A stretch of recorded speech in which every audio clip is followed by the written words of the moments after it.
जय Hind. Exam preparation पे आपका स्वागत है।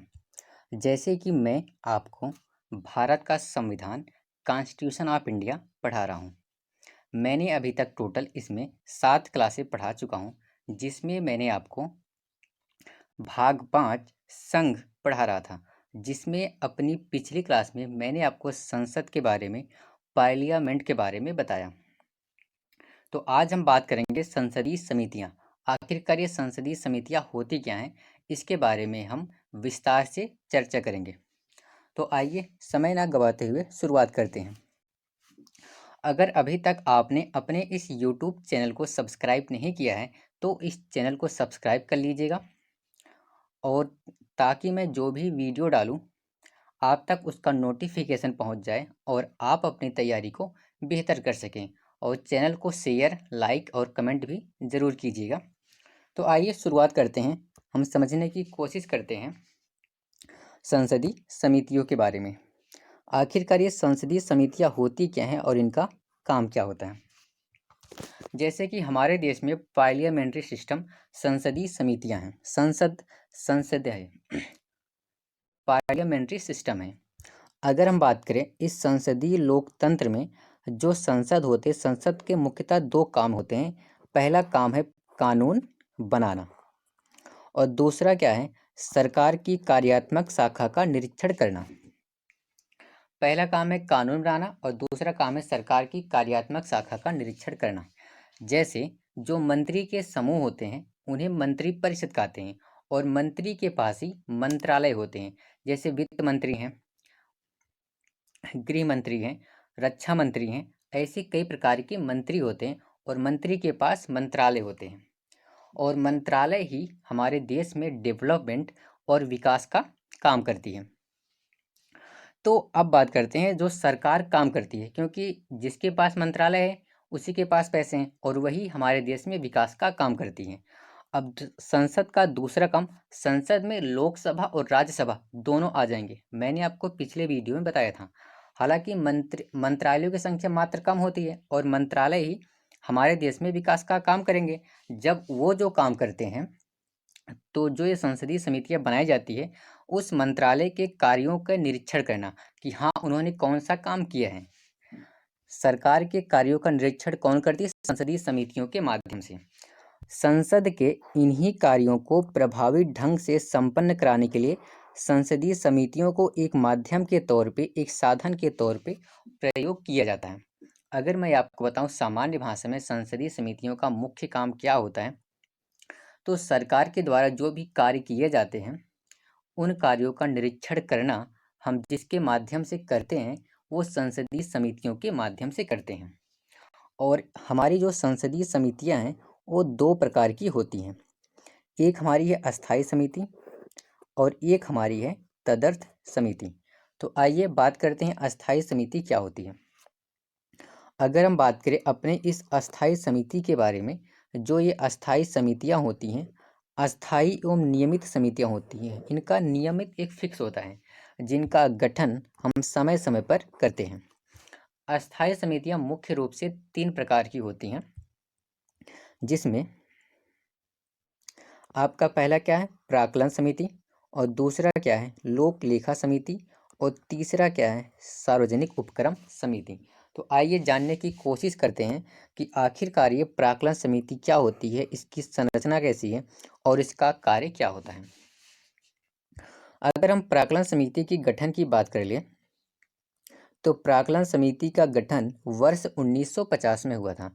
उस समय हमारे जो तत्कालीन वित्त मंत्री थे जान मथाई के सिफारिश पे किया गया था। इस प्राक्कलन समिति का गठन तत्कालीन वित्त मंत्री और फाइनेंस मिनिस्टर जान मथाई के सिफारिश पे किया गया था।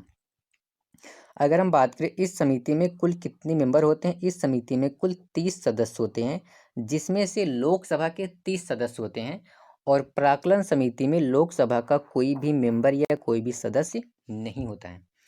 तो प्राक्कलन समिति में कुल 30 सदस्य होते हैं। ये 30 सदस्य सिर्फ और सिर्फ लोकसभा के सदस्य होते हैं, राज्यसभा का इसमें कोई भी सदस्य नहीं होता है। अगर हम बात करें प्राक्कलन समिति के जो सदस्य होते हैं उनका कार्यकाल 1 वर्ष का होता है। प्राक्कलन समिति के सदस्यों का कार्यकाल 1 वर्ष होता है। और हाँ, इस समिति के कभी भी सदस्य जो मंत्री होंगे, इस समिति के अध्यक्ष या मेंबर मंत्री कभी नहीं हो सकते हैं। अर्थात प्राक्कलन समिति के मेंबर और सदस्य मंत्री कभी भी नहीं बन सकते हैं। अब बात करते हैं आखिरकार इसका कार्य क्या होता है। यह समिति संसद के माध्यम से सरकार प्राप्त किए गए धन के खर्चों के अनुमान की जांच पड़ताल करती है। अब ये क्या चीज़ है, जैसे कि हमारे संसद में मंत्री होते हैं और मंत्री के पास मंत्रालय होते हैं और मंत्रालय ही विकास का काम करते हैं। आखिरकार वो विकास का काम कैसे करते हैं, तो बजट पास होता है और बजट में उनको कुछ पैसे दिए जाते हैं और वो उन्हीं पैसों से हमारे देश में विकास का काम करते हैं। अब प्राक्कलन समिति का काम क्या होता है, जो मंत्रालय के पास जो उन्हें पैसे दिए गए हैं उनके खर्चों के अनुमान की जांच पड़ताल करती है। अर्थात एक मंत्रालय को जो पैसे मिले हैं, जो पैसे दिए गए हैं, वो उनका खर्च कहाँ कहाँ करती है, उसके खर्चों की जांच पड़ताल करती है और उस आधार पे उस मंत्रालय को बजट दिया जाता है। जैसे कोई मंत्रालय अपना बताता है कि मेरा बजट इतना है, मुझे इतने पैसों की आवश्यकता है, मुझे इतने पैसे खर्च करने पड़ेंगे इस बार अपने विकास के काम में, ऐसा किसी मंत्रालय ने कहा, तो ये जो प्राक्कलन समिति है उस खर्चों की जांच करती है और इसके आधार पे उस मंत्रालय को बजट के माध्यम से उतने पैसे दिए जाते हैं। तो उम्मीद करते हैं आपको प्राक्कलन समिति के काम समझ में आए होंगे। तो अगर हम आगे बात करें लोक लेखा समिति, आखिरकार लोक लेखा समिति क्या है। यह जो लोक लेखा समिति है यह सदन की सबसे पुरानी समिति है, सदन की सबसे पुरानी समिति है। इसमें कुल 22 सदस्य होते हैं, जहां आपके प्राक्कलन समिति में कुल 30 सदस्य थे, इसमें 22 सदस्य होते हैं और इन 22 सदस्यों में लोकसभा के 15 सदस्य और राज्यसभा के 7 सदस्य शामिल होते हैं। कौन कौन, लोकसभा के 15 और राज्यसभा के 7 सदस्य शामिल होते हैं। और इस लोक लेखा समिति का जो अध्यक्ष होता है वो हमेशा विपक्ष का कोई सदस्य ही बन सकता है, कभी भी सत्ता दल या पक्ष का सदस्य इसका अध्यक्ष नहीं बनता है। इस लोक लेखा समिति का जो अध्यक्ष बनेगा हमेशा कोई ना कोई विपक्ष का नेता ही बनता है। यह परंपरा 1967 से बन चुकी है और यह परंपरा लगातार चली आ रही है। अगर हम बात करें लोक लेखा समिति को प्राक्कलन समिति की जुड़वा बहन कहते हैं। लोक लेखा समिति को प्राक्कलन समिति की जुड़वा बहन कहते हैं। आखिरकार ऐसा क्यों कहते हैं, क्योंकि प्राक्कलन समिति का पूरक लोक लेखा समिति है, दोनों को मिला दो तो एक हमें निष्कर्ष तक मिल जाता है बजट से संबंधित। तो जो लोक लेखा समिति है वो प्राक्कलन समिति की पूरक है, इसलिए इसे हम लोक लेखा समिति को प्राक्कलन समिति की जुड़वा बहन कहते हैं। आखिरकार इसका काम क्या होता है, क्योंकि प्राक्कलन समिति का काम क्या था कि वो उसके बजट के खर्चों के अनुमान की जांच पड़ताल करेगी और उसके आधार पे उस मंत्रालय को बजट दिया जाएगा। अगर किसी कारण बस उस मंत्रालय को और पैसे की आवश्यकता पड़ गई कि नहीं हमें और पैसों की ज़रूरत है, तो वो संसद से पैसे मांगने आएंगे। तो अतिरिक्त किसी मंत्रालय को बजट के दौरान प्रदान की गई राशि, उसे जो राशि मिल गई उसके अतिरिक्त यदि राशि खर्च की गई हो बजट को या मंत्रालय को, उसके अतिरिक्त अगर उसने राशि खर्च की है जितनी उसकी राशि मिली है, तो समिति उन परिस्थितियों की जांच करती है आखिरकार वो कौन सा कारण था जिसके कारण आपको इससे अधिक पैसे खर्च करने की आवश्यकता पड़ गई। तो जहां आपकी प्राक्कलन समिति क्या करती है, प्राक्कलन समिति सरकार के बजट के खर्चों का अनुमान करती है और उसके आधार पे उस मंत्रालय को उतना बजट मिलता है। जबकि अगर वो मंत्रालय उससे अधिक पैसे खर्च कर देती है तो लोक लेखा समिति उन परिस्थितियों की जांच करती है आखिरकार आपने किन कारणों से इससे अधिक पैसा खर्च किया। तो उम्मीद करते हैं आपको प्राक्कलन समिति और लोक लेखा समिति अच्छे से समझ में आया होगा। तो अगर हम आगे बात करें सरकारी उपक्रम समिति, आखिरकार ये क्या होती है सरकारी उपक्रम समिति। अगर हम इसकी संरचना की बात करें तो इस सरकारी उपक्रम समिति में कुल 22 सदस्य होते हैं, जिसमें से 15 लोकसभा के और 7 राज्यसभा के सदस्य होते हैं। 15 7 मिला के 22। इसकी संरचना हूबहू लोक लेखा समिति के अनुरूप है। अगर हम बात करें इसका काम क्या होता है, यह सरकारी कंपनियां, जो सार्वजनिक कंपनियां हैं, जो सरकार की कंपनियां हैं, जैसे एनटीपीसी हो गए, बीएसएनएल हो गया इत्यादि, ऐसे कंपनियों की जांच करती है। तो सरकारी उपक्रम समिति सरकारी कंपनियों की जांच करती है। तो उम्मीद करते हैं आपको अस्थायी समितियां तीनों समझ में आई होंगी, चाहे वो प्राक्कलन समिति हो, या फिर लोक लेखा समिति हो, या फिर आपका सरकारी उपक्रम समिति हो। तो आइए आगे हम बात करते हैं तदर्थ समिति की। आखिरकार ये तदर्थ समिति क्या होती है? तदर्थ समिति भी यह 2 प्रकार की होती है। तदर्थ समिति जो विशेष परिस्थिति में बनाई जाती है, अचानक बनानी पड़ी, अचानक काम पड़ गया, तो उसके लिए जो समिति बनाई जाती है विशेष स्थिति में, तो उससे हम तदर्थ समिति कहते हैं। और तदर्थ समिति भी हमारी 2 प्रकार की होती है। एक हमारा क्या है, प्रबल समिति, और दूसरी हमारी क्या है, संयुक्त प्रबल समिति। प्रबल समिति और संयुक्त प्रबल समिति, आइए समझते हैं कि आखिरकार ये प्रबल समिति क्या होती है। अगर हम प्रबल समिति की बात करें, यह जो होती है, कोई विवादित विधेयक है, अगर कोई भी विधेयक है जिस पे कुछ विवाद है, तो उसके गठन किया जाता है और उसकी जांच करती है। इस समिति का गठन तब किया जाता है अगर किसी विधेयक पे कोई विवाद है, तो इस समिति की गठन की जाती है और वो उस विधेयक की जांच करता है। इसमें क्या होता है, लोकसभा और राज्यसभा के अलग अलग सदस्यों द्वारा कार्य किया जाता है। लोकसभा और राज्यसभा के अलग अलग मेंबर द्वारा इसमें कार्य किया जाता है। इसमें लोकसभा के 30 सदस्य होते हैं और राज्यसभा के 30 सदस्य होते हैं। एग्जाम्पल की अगर हम बात करें, उदाहरण के लिए, तो जब जीएसटी आई थी, तो जीएसटी की जांच के लिए प्रबल समिति की गठन की गई थी। तो अब बात करते हैं संयुक्त प्रबल समिति। आखिरकार ये क्या होती है, संयुक्त प्रबल समिति यह तब लाई जाती है जब हमें घोटालों की जांच करनी हो। अगर ये एहसास हो जाए कि जो सत्तादल है उसने, या किसी मंत्री या कोई मंत्रालय ने घोटाला किया है, तो उस पे जो समिति बनती है उसे ही संयुक्त प्रबल समिति कहते हैं। यह घोटालों की जांच करती है। उम्मीद करते हैं आपको संसदीय समितियां समझ में आई होंगी। तो हम आगे बढ़ते हैं। संसद के विभिन्न प्रस्ताव, जैसे संसद के कई सारे आपने प्रस्ताव सुने होंगे कि कटौती प्रस्ताव है, निंदा प्रस्ताव है, अविश्वास प्रस्ताव है। ये सब क्या है, इन सब चीज़ों के बारे में आसानी से हम समझने की कोशिश करते हैं।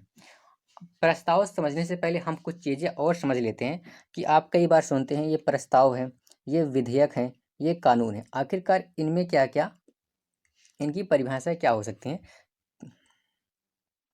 अगर हम प्रस्ताव की बात करें, संसद में दी गई लिखित जानकारी ही प्रस्ताव कहलाती है। संसद में कोई भी जानकारी जो लिखित रूप में दी जाती है उसे हम प्रस्ताव कहते हैं। अब बात करें विधेयक क्या होते हैं, बिल क्या होते हैं। जब किसी प्रस्ताव पे संसद में चर्चा हो रहा, कोई भी प्रस्ताव है अगर उसमें संसद में चर्चा हो रही है, तो उसे ही हम विधेयक कहते हैं। क्या कहते हैं, विधेयक कहा जाता है। जब किसी प्रस्ताव पे संसद में चर्चा होती है तो उससे ही हम विधेयक कहते हैं। अगर हम बात करें कानून क्या होता है, जब कोई विधेयक लोकसभा और राज्यसभा से पास होकर राष्ट्रपति के पास हस्ताक्षर हो जाए और राष्ट्रपति अपनी उस पर अपनी अनुमति दे दे, तो उसे क्या कहते हैं, कानून। तो वह एक कानून बन जाता है। तो उम्मीद करते हैं आपको प्रस्ताव, विधेयक और कानून समझ में आए होंगे। अगर हम आगे बात करें, अब बात करते हैं संसद के प्रस्ताव के बारे में। जैसे हमारा पहला क्या है, विशेषाधिकार प्रस्ताव। अब ये कौन सा प्रस्ताव है, विशेषाधिकार। जब किसी मंत्री से स्पष्ट जानकारी प्राप्त करने के लिए जो प्रस्ताव लाया जाता है उससे ही हम विशेषाधिकार प्रस्ताव कहते हैं। तो विशेषाधिकार प्रस्ताव क्या है, किसी मंत्री से स्पष्ट जानकारी प्राप्त करने के लिए संसद में जो प्रस्ताव लाया जाता है उसे ही हम विशेषाधिकार प्रस्ताव कहते हैं। अगर हम बात करें ध्यानाकर्षण प्रस्ताव की, अब ये क्या है, ध्यानाकर्षण प्रस्ताव। जैसे संसद का सत्र चल रहा है, कोई ऐसी ज़रूरी मुद्दा आ गया, कोई ऐसे ज़रूरी टॉपिक आ गया जिस पे हमें बात करनी चाहिए, जब किसी जरूरी मुद्दे पर मंत्री का ध्यान आकर्षित करने के लिए जो प्रस्ताव लाया जाता है उससे ही हम ध्यान आकर्षण, बहुत ही जरूरी मुद्दा हो उस पर हम मंत्री का ध्यान आकर्षित करना चाहते हैं तो उसके लिए जो प्रस्ताव लाते हैं उसे कहते हैं ध्यान आकर्षण प्रस्ताव। और इस प्रस्ताव को लाने के बाद मंत्री को स्पष्टीकरण देना होता है। अब बात करते हैं कटौती प्रस्ताव। ये कटौती प्रस्ताव क्या होती है? जब सरकारी जब बजट से अधिक धन खर्च कर देती है, सरकार को जब बजट मिलता है उससे अगर अधिक धन खर्च करती है तो विपक्ष के नेता उसे कम करने का प्रस्ताव लाते हैं। सरकार को या मंत्रालय को जो भी बजट मिला है अगर उससे अधिक वो पैसा खर्च कर रही है तो उस पैसे को कम करने के लिए संसद में एक प्रस्ताव लाते हैं जिसे हम कटौती प्रस्ताव कहते हैं। उसके बजट में कहीं ना कहीं कुछ कटौती की जा रही है। तो अगर हम आगे बात करें, हमारा क्या है? निंदा प्रस्ताव। अभी निंदा प्रस्ताव क्या होता है? जब किसी मंत्रालय का कोई मंत्री हो, जब कोई मंत्री अपने कार्यों को ठीक से नहीं करता तो उसके विरुद्ध निंदा प्रस्ताव लाया जाता है और यह प्रस्ताव पारित होने पर उस मंत्री को अपने पद से त्यागपत्र देना होता है। अगर किसी भी मंत्रालय का मंत्री अपने कार्यों को ठीक से नहीं कर रहा है तो उसके खिलाफ यह निंदा प्रस्ताव लाया जाता है। अगर यह प्रस्ताव उस मंत्री के खिलाफ संसद में पास हो जाता है तो उस मंत्री को अपने पद से त्यागपत्र देना होता है। तो अगला हमारा क्या? अविश्वास प्रस्ताव। तो अब ये क्या चीज़ है? अविश्वास प्रस्ताव। अगर हम अविश्वास प्रस्ताव की बात करें, जो राजनीतिक दल सत्ता में है अगर उसके पास बहुमत से कम सीटें हैं तो उसके विरुद्ध अविश्वास प्रस्ताव लाया जाता है। जैसे सरकार में क्या होती है? एक सत्ता दल पार्टी होती है, एक विपक्ष की पार्टी होती है। जो सरकार में होती है उसे सत्ता दल बोलते हैं और जो सरकार में नहीं होती उसे विपक्ष की पार्टी बोलते हैं। अगर विपक्ष को यह लग जाए कि जिसकी सरकार है, जिस पार्टी की सरकार है उसके पास स्पष्ट बहुमत नहीं है तो विपक्ष के नेता अविश्वास प्रस्ताव लाते हैं। अगर विपक्ष के नेता अविश्वास प्रस्ताव लाते हैं तो सत्ता दल को अपनी बहुमत को संसद में सिद्ध करना पड़ता है।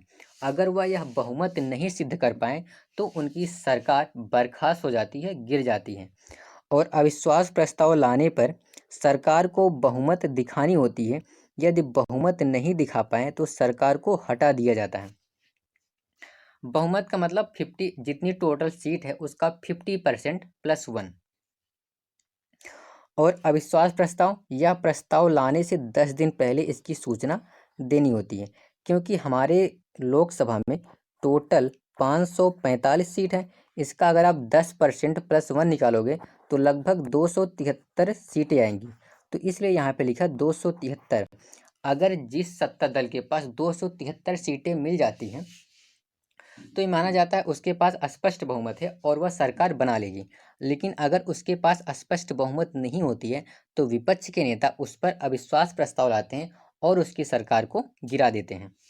उदाहरण के लिए अटल बिहारी वाजपेयी की जो सरकार थी इसी अविश्वास प्रस्ताव के कारण 13 दिनों में गिर गई थी। तो उम्मीद करते हैं आपको ये सारे प्रस्ताव समझ में आए होंगे। तो आगे हम बढ़ते हैं। अब हम जानने की कोशिश करते हैं संसद की कार्यवाहियाँ। आखिरकार संसद में कार्य कैसे होते हैं, उसके कुछ किस किस प्रोसेस से संसद में कार्य होते हैं। जैसे जब संसद का सत्र चलता है वहाँ पे जो पहला क्या है? प्रश्नकाल। प्रश्नकाल ये बेसिकली संसद का पहला घंटा होता है। यह सुबह 11 बजे से 12 बजे तक चलता है, 11 AM से 12 AM तक। इसमें मंत्रियों से विभिन्न प्रकार के प्रश्न पूछे जाते हैं। प्रश्नकाल में विभिन्न प्रकार के प्रश्न मंत्रियों से पूछे जाते हैं। और ये शून्यकाल क्या होता है? शून्यकाल ये 12 बजे से 1 बजे तक चलता है। यह संसद का दूसरा घंटा होता है। इसमें कोई भी नियम कानून नहीं होते, हालांकि इसमें भी प्रश्न पूछे जाते हैं लेकिन इसमें कोई भी नियम कानून नहीं होते। इसमें कोई भी कैसे भी सवाल पूछ सकता है। ये जो शून्यकाल का नाम दिया है या भारतीय मीडिया ने इस समय को, संसद के दूसरे घंटे को शून्यकाल का नाम दिया है। तो प्रश्नकाल 11 से 12 AM तक और शून्यकाल 12 से 1 PM तक। तो यहाँ पे एक दो और चीज़ें होती हैं, एक होती है तारांकित प्रश्न और एक होता है अतारांकित प्रश्न। आखिरकार तारांकित प्रश्न और अतारांकित प्रश्न में क्या अंतर होते हैं, क्या डिफरेंसेस होते हैं? अगर हम बात करें तारांकित प्रश्न की, जो तारांकित प्रश्न होते हैं वो मौखिक पूछे जाते हैं। तारांकित प्रश्न यह मौखिक पूछे जाते हैं। इसमें स्पष्टीकरण के लिए पूरक प्रश्न भी पूछे जाते हैं। पूरक प्रश्न की अधिकतम संख्या 3 होती है। इसमें आमने सामने सीधा सवाल जवाब होता है और इसमें स्पष्टीकरण के लिए हम पूरक प्रश्न भी पूछ सकते हैं और हम अधिकतम 3 बार पूरक प्रश्न पूछ सकते हैं। जैसे पूरक प्रश्न क्या है? जैसे किसी सांसद ने किसी मंत्री से सवाल पूछा और उन्होंने उसका जवाब दिया, लेकिन उन्हें अभी स्पष्ट नहीं हुआ, उन्हें उस संबंध में और कुछ सवाल पूछना है, तो सांसद फिर एक सवाल और पूछेंगे और फिर वो उसी से संबंधित और वो उसका जवाब देंगे। तो क्या हो गया? ये इसके पूरक प्रश्न हो गए। जबकि अतारांकित प्रश्न की बात करें, अतारांकित प्रश्न में इसमें हम लिखित प्रश्न पूछे जाते हैं, मतलब कोई प्रश्न लिख के रूप में दिया जाता है और जिस कारण इसमें 10 दिन पहले से ही सूचना दी जाती है, इसमें हम पूरक प्रश्न नहीं पूछ पाते हैं। जहाँ तारांकित प्रश्न मौखिक पूछे जाते हैं और इसमें पूरक प्रश्न भी पूछे जा सकते हैं, जबकि अतारांकित प्रश्न में लिखित प्रश्न पूछे जाते हैं जिसमें पूरक प्रश्न नहीं पूछे जाते हैं। तो उम्मीद करते हैं आपको संसद की कार्यवाहियों में प्रश्नकाल, शून्यकाल, तारांकित प्रश्न, अतारांकित प्रश्न समझ में आए होंगे। तो आइए हम आगे बढ़ते हैं। अब हम बात करते हैं अनुच्छेद 108। मैंने आपको राष्ट्रपति की शक्तियों में अनुच्छेद 108 पढ़ाया था। अनुच्छेद 108 में क्या है? संयुक्त अधिवेशन। क्या है संयुक्त अधिवेशन? संयुक्त अधिवेशन यह तब बुलाया जाता है किसी विषय को लेके लोकसभा और राज्यसभा के दोनों सदनों में या किसी विधेयक को लेके लोकसभा और राज्यसभा में विवाद हो जाए, तब उसके लिए हम संयुक्त अधिवेशन बुलाते हैं। और संयुक्त अधिवेशन की अगर हम बात करें, संविधान संशोधन और तथा धन विधेयक पर संयुक्त अधिवेशन नहीं बुलाया जा सकता है। किसी भी स्थिति में संविधान संशोधन हो, अगर संविधान संशोधन कोई बिल हो, कोई विधेयक हो या फिर धन विधेयक हो, उस पर हम संयुक्त अधिवेशन नहीं बुला सकते हैं। हम सिर्फ साधारण विधेयक पर ही संयुक्त अधिवेशन बुलाते हैं। हालांकि संयुक्त अधिवेशन को राष्ट्रपति बुलाते हैं, लेकिन इसकी अध्यक्षता लोकसभा के स्पीकर करते हैं। अभी तक अगर हम बात करें, जो दहेज अधिनियम आया था 1961 में, उसके लिए संयुक्त अधिवेशन बुलाया गया था। और एक आया था बैंकिंग अधिनियम 1978 में, उसके लिए भी संयुक्त अधिवेशन बुलाया गया था। जैसे कि एक होता साधारण विधेयक, एक होता धन विधेयक, एक होता संविधान संशोधन विधेयक। जो भी हमारा साधारण विधेयक होता है, हम साधारण विधेयक पे ही संयुक्त अधिवेशन बुला सकते हैं। संयुक्त अधिवेशन का क्या मतलब है? जैसे आपको पता है, हमारे संसद में एक लोकसभा है और एक राज्यसभा है। लोकसभा और राज्यसभा, लोकसभा में आपके टोटल 545 लोग हैं और राज्यसभा में 245 मेंबर हैं। अब जैसे कोई भी बिल आया, वो लोकसभा से पास हो गया, जैसे ही वह बिल राज्यसभा में गया, वह बिल भाई लोकसभा से पास हो गया, लेकिन जैसे ही राज्यसभा में गया, राज्यसभा में वह बिल पास नहीं हो पाया। हालांकि वह साधारण बहुमत है, वह बिल पास नहीं हो पाया।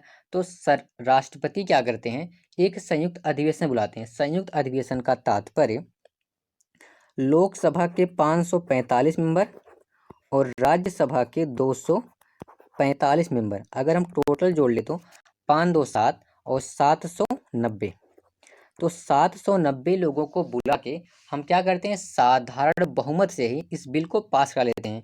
इसका मतलब क्या है? इस 790 का 50% और इसमें +1 ऐड कर दें, अगर इतने व्यक्तियों ने उसमें अपना बहुमत दे दी, उसमें अपना वोटिंग कर दी, तो यह बिल पास हो जाएगा।